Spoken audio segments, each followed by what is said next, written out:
All right, well, the boat show is finished.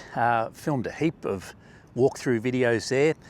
For my regular viewers, I know you're probably missing seeing me repair an old boat, but it's just good, I think, to see what is available now in luxury yachts, in monohulls, in catamarans, and also what the Gold Coast is capable of. I mean, that custom catamaran that I've just uploaded a video of, that's cutting edge, maybe one of the best in the world, and that was all built on the Gold Coast. So that's really fascinating for me. I hope my regular viewers aren't minding this change in programming. Now, unfortunately, when I was away at the boat show, there was Friday. The wind was getting up around 25 knots, which means, there could be gusts over 30. Generally, when I'm anchoring, I like to be on my boat when that happens, in case someone else does drag or I drag and I've got to move my boat. So I was a little bit concerned about not being on the boat on Friday, and I did notice that to my north there was this dirty, huge houseboat which was overloaded with a couple of tenders, and I did, for one second I did think, should I move? Have they got enough sense to know that they're going to be in my drag zone if they drag? Anyway, Friday night, come back to the boat, there was glass all on the bow. My bow roller has been bent. My bow pulpit, all the stanchions are now bent into the deck, into the ply deck. Another job I don't really want to do. No note to say sorry. Obviously they just took off. So I thought I'd just talk about anchoring.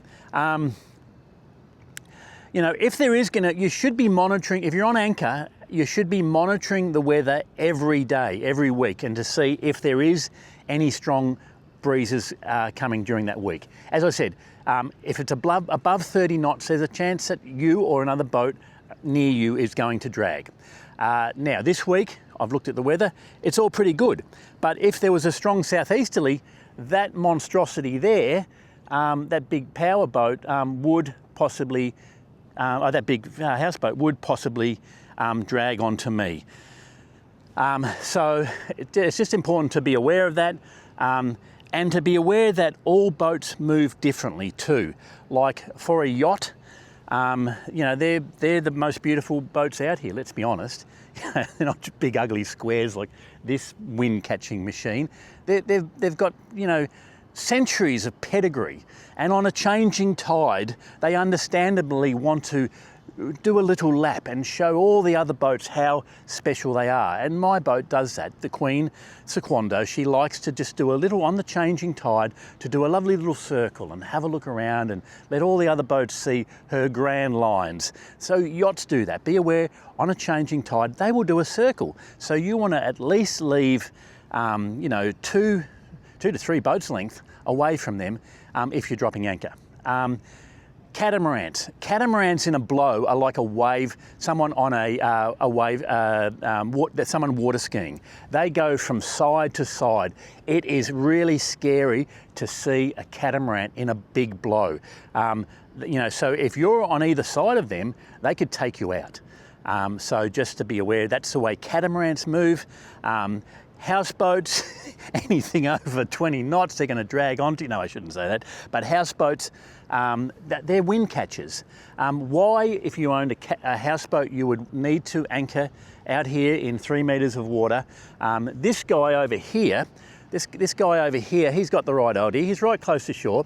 If he drags, he's not going to hurt anyone. He's going to just hit the sand, wait for high tide, and come back up. This guy, well, he's going to take out that catamaran, but I know that he was here before that catamaran, so some blame has to be put on that catamaran if there was a strong southeasterly. So prevailing winds, the strong winds on the Gold Coast tend to be from the south. So if you haven't got a compass on your boat, and you really should, just look towards the city skyline. There is the city skyline. That is where you're going to be getting your strong winds for. So it's just really important to be aware. It's like I used to ride a motorbike, and when you're riding a motorbike, other people can kill you very easily from their mistakes. So it's not always what you do wrong, it's what other people do wrong, such as in this case. So you've just got to be aware that not everyone understands how things work. And the funny thing was, as I was paddling in that Friday morning, Sequondo sort of turned and faced me and looked at me as though to say, "You're leaving me out here around these savages." And I don't know, do you talk to your boat? I rode a motorbike around Australia and went into some very precarious situations, remote areas, Kimberley, around, areas where if I got into trouble, I'd be in real trouble. I was completely by myself. And I did talk to my motorbike. I called my motorbike the Doctor. It was a DR650.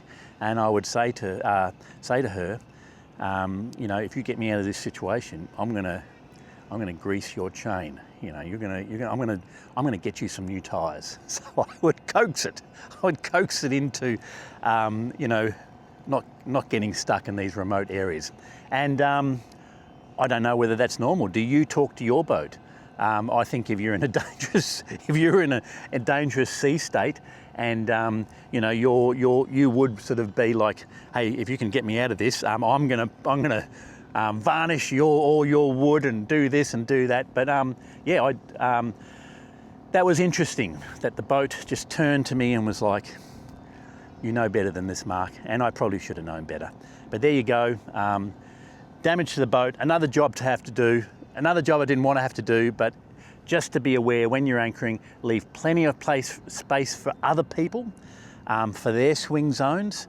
Be aware that all boats move differently, and be aware of the weather. Always be watching the weather, and be aware that if the breeze is picking up, choose your anchorage in relation to not getting hit by other boats and not hitting other boats. Thank you. We'll be back to normal programming in about 2 weeks. I've still got a lot of boat tour videos to get through, but it's going to be well worth it. Some really nice boats coming up. Thank you.